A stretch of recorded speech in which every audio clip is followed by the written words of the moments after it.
काल आमच्या किटी पार्टीमध्ये मैत्रिणी विचारत होत्या, फर्निचरसाठी तुझा चॉईस समर्थ फर्निचरच का? कारण समर्थ फर्निचर मधील 70% फर्निचर हे त्यांच्याच वर्कशॉपमध्ये बनवलं जातं आणि म्हणूनच समर्थ मधील फर्निचर हे मजबूत आणि लॉंग लाईफ आहे आणि किंमत मार्केटपेक्षा reasonable. Samarth furniture and mall, Gulewadi, Sangamner, Kolhar गोटी हायवे, सुगाव बुद्रुक, तालुका अकोले, जिल्हा अहमदनगर. आताच सर म्हटले त्याप्रमाणे आता व्यासपीठावरती तुमच्या समोर शिक्षक महोदय आहेत, डॉक्टर आहेत, ठीक आहे, पोलीस सर आहेत, तिकडे आपले जे सर बसलेले आहेत पशुवैद्यक अधिकारी आहेत, तिकडे आपले हे पत्रकार महोदय आहेत, असे सर्व जण तुमच्या समोर उभे आहेत. तुम्हाला आता ज्या वयात प्रश्न पडता मोठ्यापणी काय व्हायचं, पोलीस व्हायचं, डॉक्टर व्हायचं, शिक्षक व्हायचं, यापैकी तुम्हाला काही अडचणी असतील तर तुम्ही आम्हाला नक्की विचारा. आणि आता सध्या याचे दिवस चालू आहेत, थंडीचे दिवस चालू आहेत, ठीक आहे. इथं माती पण भरपूर आहे आसपास परिसरामध्ये. तुम्ही जेवण करताना, बाहेर फिरताना तुमचे हात व्यवस्थित धुणे, त्याची काळजी घेणे. थंडीचे दिवस आहेत, स्वेटर घालून शाळेत येणे, ठीक आहे नाही. हातपाय चांगले स्वच्छ धुणे, नख कापणे, छोट्या छोट्या गोष्टी तुम्ही सगळ्यांनी करायच्या, ठीक आहे नाही. आजारी पडलं की मग डॉक्टरकडे जावं लागतं, मग वेळाकडे इंजेक्शन घ्यावं लागतं, हो की नाही का? ते सर्व टाळण्यासाठी आपण काय करायचं, सकाळी उठल्यावरती ओके, नंतर अरे वा, नंतर अंघोळ्या करत पुरी का? हा, ब्रश करायचा, चांगला ब्रश करायचा, नंतर छान, नंतर नाश्ता छान, नंतर कपडे घालायचे बरोबर. अजून अभ्यास कोणच केला नाही का? मोबाईल असं कसं काय चुकीचं आहे. सर्वांना माझी विनंती आहे, जास्त वेळ घेत नाही, पण मुलांना आता तुम्हाला हात धुवायचे कळालेत, आहे की नाही, तुम्हाला अभ्यास करायचा कळाला, तुम्हाला कपडे घालायचे कळाले, तुम्हाला ब्रश करायचं कळालं, तर तुम्हाला मोबाईल न वापरण्याचे कळावं. ही माझी सर्व लहान मुलांना विनंती आहे. तुम्हाला मोबाईलची काहीच गरज नाही आहे. त्या वयामध्ये मोबाईलचा वापर बंद करायचा, वापरायचाच नाही मोबाईल, ठीक आहे. तुमचे डोळे खूप छान आहेत, सुंदर डोळे तुमचे खूप. ते डोळे आपले खराब करायचे खराब. हा, मग मोबाईल कोणीच वापरायचा. मला सगळ्यांनी प्रॉमिस करा, आजपासून मोबाईलचा वापर तुम्ही करणार. आवाज आला नाही मला. Thank you very much. भारत माता की, भारत माता की, भारत माता की. आदरणीय व्यासपीठ, गुरुजन वर्ग आणि माझे परममित्र डॉक्टर साहेब, मी तुमच्या समोर उभा आहे. तुम्हाला पोलिसाविषयी खूप काही प्रश्न असतील. पोलीस असा असतो, पोलीस तसा असतो, पोलीस तसा असं आहे, पोलीस तसं, खूप काही वेगवेगळे प्रकार तुम्ही ऐकलेला असेल. इकडे मोठ्या जे आपले आई वडील किंवा शेजारी पाजारी यांच्याकडून तुम्हाला काहीतरी पोलिसांविषयी खूप वेगळ्या गोष्टी ऐकायला भेटल्या असतील. चांगल्या गोष्टी पोलीस सांगितल्यात का तुम्हाला? पोलिसांविषयी सांगितल्यात का? अरे सांगितल्यात का तुम्हाला? सांगा मग काय सांगितलं चांगल्या गोष्टी. एक सांगा, कोणीतरी कोण एक.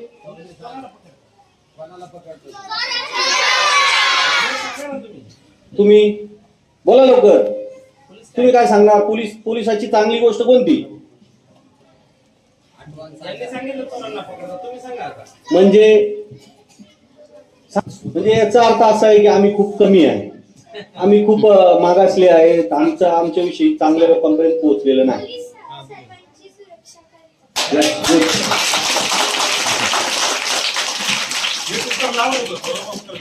हीच गोष्ट अशी आहे की आम्ही इतकी चांगली कामं करतो, पण लहान मुलांपर्यंत पोहोचायचं तर दूरच, आम्ही प्रतिष्ठित लोकांपर्यंत सुद्धा पोहोचलेलो नाही.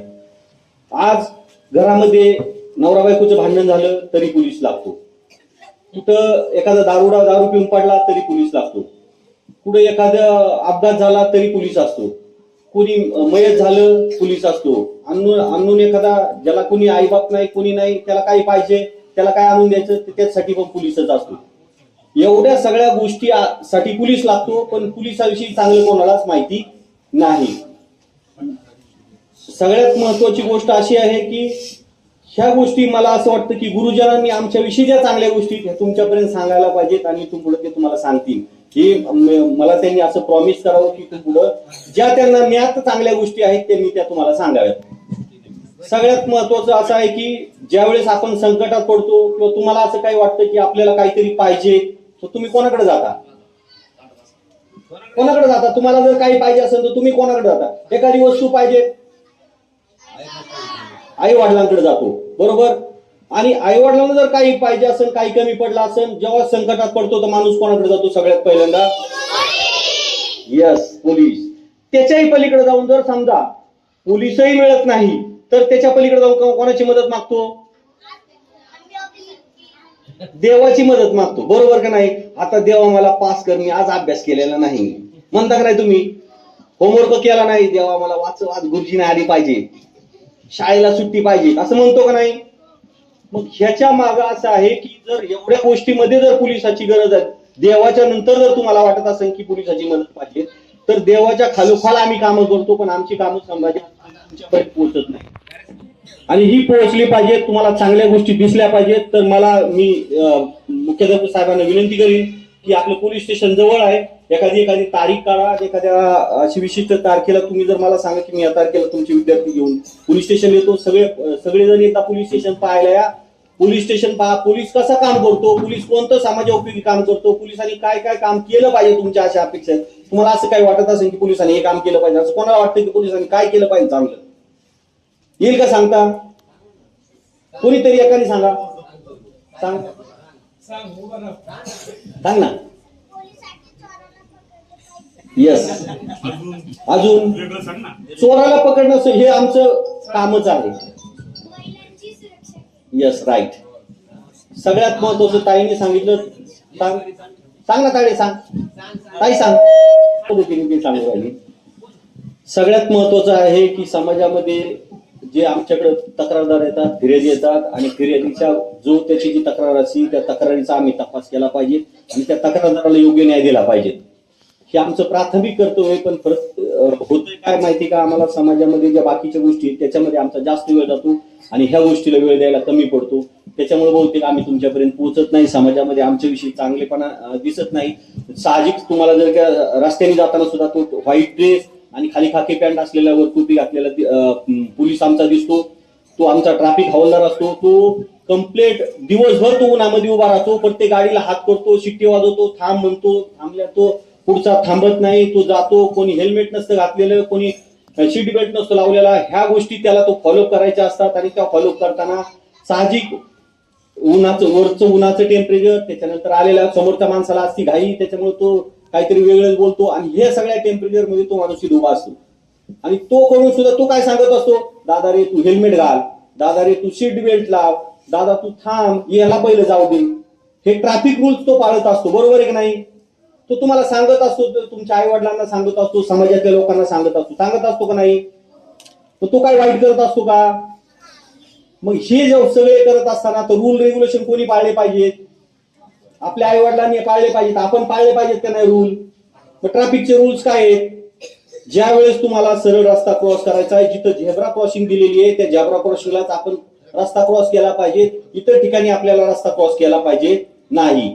रस्ता क्रॉस करताना पहिल्यांदा उजव्या बाजूला बघायचंय, उजव्या बाजूला हात द्यायचा, डाव्या बाजूला बघायचंय आणि मगच रस्ता क्रॉस करायचा. तसा डायरेक्ट रस्ता क्रॉस तुम्ही करायचा नाही. जर आपल्याला रस्ता क्रॉस करता येत नसेल तर आपला कोणी भाऊबंद, मोठा दादा किंवा कोणी उभा असेल तर त्याला म्हणायचं, दादा मला रस्ता क्रॉस करून द्या. पण आपण स्वतः रस्ता क्रॉस करायचा, बरोबर आहे का? आता इथून पुढे कोणी रस्ता तसा क्रॉस करणार? दुसरा असा आहे, आता तुम्ही जेव्हा शाळेत येता, शाळेतून येताना तुम्हाला खूप प्रकारचे लोक भेटतात, समाजामध्ये खूप विकृती आहे. कोणी तुम्हाला म्हणणार, ताई धर तुला चॉकलेट, दादा धर तुला चॉकलेट देणार. दुसऱ्यांनी दिलेली वस्तू कोणती घ्यायची? खायची. किती आग्रह केला तरी त्याच्याबरोबर जायचं कोणी किती म्हणलं माझ्या गाडीवर बसून जायचं, कोणाच्या शेजाऱ्याच्या घरी आपल्या ओळखीशिवाय जायचं, आपले आई वडील सांगतात ते पाळायचं. आता इथून पुढे टीव्ही बघायचा दररोज, मोबाईल दररोज बघायचा 100%. इकडून आवाज कमी आहे. Yes. आता कोण कोण डोरेमॉनची मालिका बघतं? डोरेमॉन एकच खरा बोललाय तू. 2 मालिका बघायच्या नाही. सगळ्यात खतरनाक मालिका असेल ती डोरेमॉनची आहे. सगळ्यात चुकीच्या गोष्टी तुम्हाला शिकू राहिले ते शिकवतं. 0 मार्क गुरुजींनी दिले तर त्याच्यापुढे 1 लावायला शिकवतो का? मग ते चांगलं आहे का?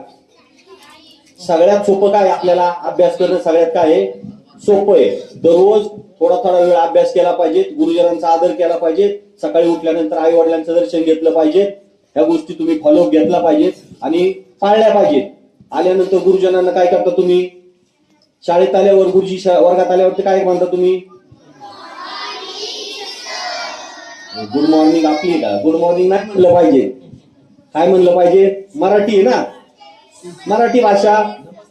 नमस्ते म्हणा, सुप्रभात म्हणा, असं काहीतरी म्हणा ना. गुड मॉर्निंग नसतं पाहिजे मराठी मीडियमला. मला 2 शब्द ऐकून घेतलेत माझे आणि खरोखर खूप चांगलं वाटलं तुमच्या पुढे मला बोलायला, व्यक्त व्हायला. आणि गुरुजनांचा आदर ठेवा आणि कोणत्याही गुरुजनांनी तुम्हाला जर मारलं तर घरी जाऊन सांगायचं आणि सांगितलं तरी ते माझ्याकडे यायचं.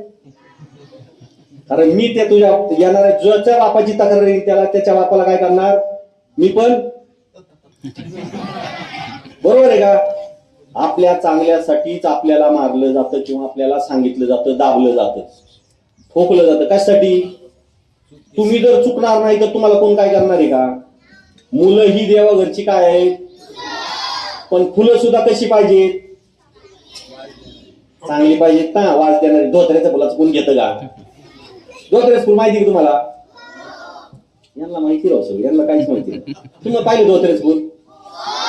धोत्र्याच्या फुलाचा वास घेतं का कोणी? म्हणून आपण सुद्धा चांगले संस्कार जे गुरुजन शिकवतात, आई वडील आपले सांगतात ते पाळलं पाहिजेत. आणि सगळ्यात महत्वाचं म्हणजे सगळ्यात सोपी गोष्ट असेल तर अभ्यास करणं ही सगळ्यात सोपं आहे. तुम्ही उठल्यानंतर आपल्या आई वडिलांना बघितलं, कधी ऑब्झर्व केलं का तुम्ही? कोणाचे वडील जर का गाडी चालवत असतील, कोणाचे वडील शिक्षक असतील, कोणाचे वडील शेतकरी असतील, कोणाचे वडील कुठेतरी कंपनीत कामाला जात असतील, कोणाचे वडील बँकेत असतील, ते जाताना बघितलं का तुम्ही? ते किती वाजता उठतात आणि किती वाजता येतात, किती मेहनत करतात ते. पण तेवढी ते मेहनत अभ्यासाला लागत नाही. इथं आल्यानंतर शाळेत यायचंय, काय थोडाफार वाचायचं, अभ्यास करायचंय आणि त्या गोष्टी ऑब्झर्व करायच्या. बाकीचे आपल्या गुरुजनांचा नेहमी रिस्पेक्ट ठेवायचा आणि त्यांना फॉलो करायचे. ते काय करतात, ते कसं शिकवतात, कसं सांगतात, त्या गोष्टी इथं ध्यानात ठेवायच्या. जमल का आजपासून? ओके.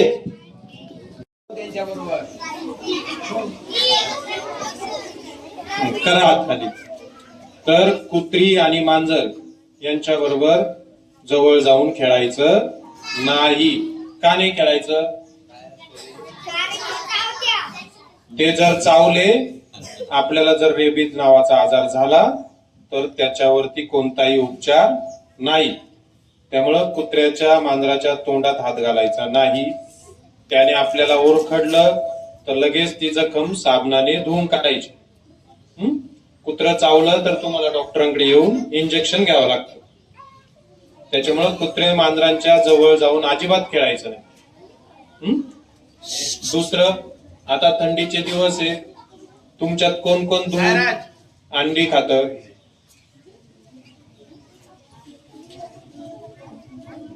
दूध आणि अंडी.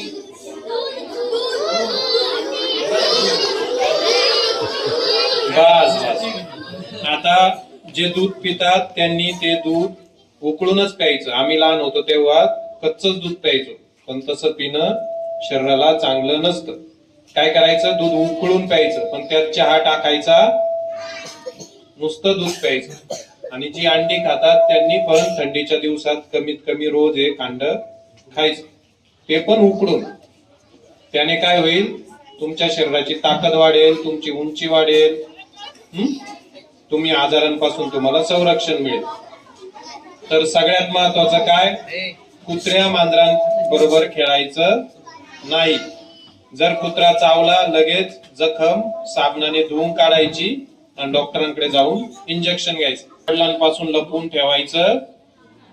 ते तुम्हाला मारतील ओरडतील म्हणून त्यांच्या जवळून लपवून ठेवायचं नाही.